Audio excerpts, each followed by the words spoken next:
Continuamos con el desarrollo informativo. Hablamos de un tema que generó bastante polémica cuando se conoció el decreto del gobernador de la provincia de Mendoza, limitar la reelección de intendentes a una. Y parece, según lo que se ha planteado en el transcurso de esta mañana y a través del desarrollo mediático, que la Corte llegaría a una definición, se conocería el fallo respecto a la constitucionalidad o no de este decreto, posiblemente en el transcurso de esta jornada o mañana. Vamos a analizar un poquito este tema, por eso hemos invitado al doctor Víctor Ibáñez, abogado constitucionalista. Víctor, gracias por estar con nosotros. No, muchas gracias por la invitación a ustedes. Bueno, es un placer poder analizar un poquito este tema que ha generado bastante controversia, ¿no? Sobre todo en el ámbito político, claro es así, desde que se conoció el decreto. Y lo decimos en potencial porque todavía no es certero que se vaya a conocer el fallo en el transcurso de esta mañana o el fin de semana. Correcto, lo que hay obviamente son algunos trascendidos periodísticos, etcétera, sobre la inminencia, digamos, del fallo y una posible, digamos, tendencia ahí, parece, respecto de una decisión en un sentido. Sin duda que este es un tema que no se limita, digamos, a solamente un análisis de lo que ha sido el decreto que promulgó la enmienda constitucional del 2009 de la limitación de la reelección de los intendentes. Lo que el gobernador actual hizo fue publicar y promulgar aquella enmienda. En aquel momento, en el referéndum popular que establece la Constitución como obligatorio para avanzar en un proceso de reforma, se había obtenido mayoría sobre los votantes, pero no sobre los empadronados, que es el criterio que desde 1989, por un fallo de la Corte, voto en aquel momento de la doctora Kemmelmacher. Eso es lo que discutía un poco la oposición, ¿no? Básicamente esa es la discusión. Discusión que, aclaro, históricamente en la provincia de Mendoza comienza a darse, sí. Incluso ya en la Convención de 1916 con la reforma de la Constitución. Y se mantuvo a lo largo de mucho tiempo. O sea, en el 2009 los que fueron a votar, que es efectivamente los que desarrollan parte del proceso político y democrático de una sociedad, dijeron, sí, estoy de acuerdo con que se limite la reelección.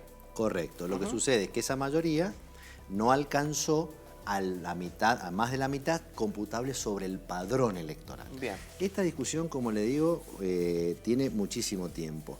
Esto ha dividido, digamos, a los constitucionalistas en dos posturas durante todo este tiempo. Yo desde el año 2002 vengo sosteniendo, tanto escrito como en los diarios, como en las entrevistas, una postura a favor de que lo que la Constitución en realidad establece es que el cómputo no corresponde sobre los empadronados, es decir, corresponde sobre los que efectivamente van a votar por diversos argumentos, claro, digamos, frente a los cuales, por supuesto, hay otros argumentos que fue lo que se desarrolló la doctora Kemmelmacher en aquel fallo UCD con gobierno en 1989. Esto ha impedido, inclusive, o ha impedido desde la vuelta de la democracia hasta acá, la reforma a la Constitución de la provincia de Mendoza, es decir, una reforma, digamos, parcial. No ha impedido enmiendas constitucionales, algunas de las cuales se han llevado adelante, entre otras era una esta que no había alcanzado sobre el padrón. Motiva este proceso judicial y en realidad esto trae algunas consecuencias. Por un lado, bueno, por una situación procesal, por una medida cautelar, se deja que los intendentes puedan competir ahora cuando se plantea, digamos, este juicio. Pero en el fondo, si la Corte hoy declarase la constitucionalidad de este decreto, el efecto es doble, digamos, ¿sí? En primer lugar, bueno, hacia el futuro, digamos, la reelección de los intendentes se limita, es decir, los intendentes tenían un plazo de 4 años, un término de 4 años con posibilidad de reelección indefinida. Ahora se limitaría solo a una bien, en adelante. Los 4 intendentes que ya fueron a las elecciones no los perjudicaría. No los perjudicaría y están habilitados, digamos, en esta elección. ¿Sí? Bien. Y por otra parte, el efecto que, digamos, de fondo es que si la Corte decide la constitucionalidad, está cambiando el criterio del cómputo, ¿sí? Ya entonces está declarando que es constitucional que el cómputo se hace sobre los que efectivamente votan, con lo cual flexibiliza la exigencia de la mayoría del pueblo cuando va a votar y no computa sobre los empadronados. Bien. De alguna manera debe haber acá, sin lugar a duda, una toma de argumentos, si es que este fallo va en este sentido, porque como le digo, yo tampoco lo conozco, todavía no se conoce, claro. No se conoce. se habrán tomado argumentos de los que se vienen sosteniendo ya hace mucho tiempo para quienes creemos, estamos convencidos de que el cómputo que la Constitución quiere es sobre los que efectivamente votan y no sobre los empadronados, ¿sí? Entonces el gran debate, Víctor, es sobre la reforma constitucional, ¿no? Yo creo que sí, claro que sí. Más allá de que el efecto, digamos, de que los intendentes ahora tengan una sola reelección, genera, digamos, un cambio constitucional en cuanto al esquema, digamos, que veníamos teniendo hasta hoy, es decir, un gobernador sin reelección e intendente con reelección indefinida. Ahora tendríamos un gobernador sin reelección e intendente con una sola reelección posible. Eso cambia, digamos, la estructura de la Constitución en cuanto a su régimen electoral. Pero en el fondo lo que realmente cambia hacia futuro, si esto sale así, es que se va a flexibilizar un proceso de reforma constitucional al exigir esta mayoría sobre los votantes. Bien, Víctor, algunos argumentos fundamentalmente de la oposición era que no permite una reelección sostener el proyecto político, ¿sí? A futuro. ¿Cómo se responde o cuál es el análisis que haces respecto a esto?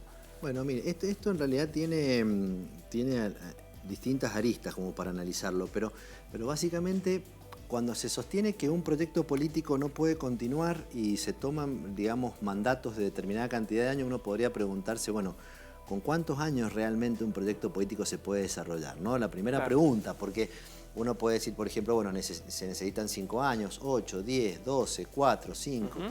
La verdad que eso, digamos, es difícil de determinar. Mendoza tiene una estructura constitucional con un gobernador sin reelección desde siempre, que ha generado o genera, digamos, una forma de gobierno donde inclusive ha habido continuidad, donde el partido político gobernante o el espacio político gobernante ha continuado en el periodo siguiente, pero bajo, digamos, con un gobernador distinto, ¿sí? En ese caso, digamos, con una impronta personal diferente, pero dentro de un mismo proyecto, podríamos decir, partidario político común. Esto ha sucedido, digamos, con partidos distintos, ¿no? Claro. Esto ha generado un cierto equilibrio, digamos, institucional, con algunos déficits que yo creo que tienen que ver con esta estructura donde los intendentes eran indefinidos y el gobernador con una, digamos, sin ninguna reelección. Lo que tendríamos que pensar hacia futuro es si se equilibra esto, es decir, si efectivamente tanto intendentes como gobernador tienen una sola reelección, si se apunta a modificar el mandato del gobernador para que la cantidad de tiempo para desarrollar un proyecto sea mayor. Sucedió en la Constitución Nacional, por ejemplo, la Constitución Nacional histórica eran 6 años el presidente sin reelección inmediata, ahora tenemos 4, pero con posibilidad de reelección, con lo cual se transforma en 8. Bien. ¿Sí?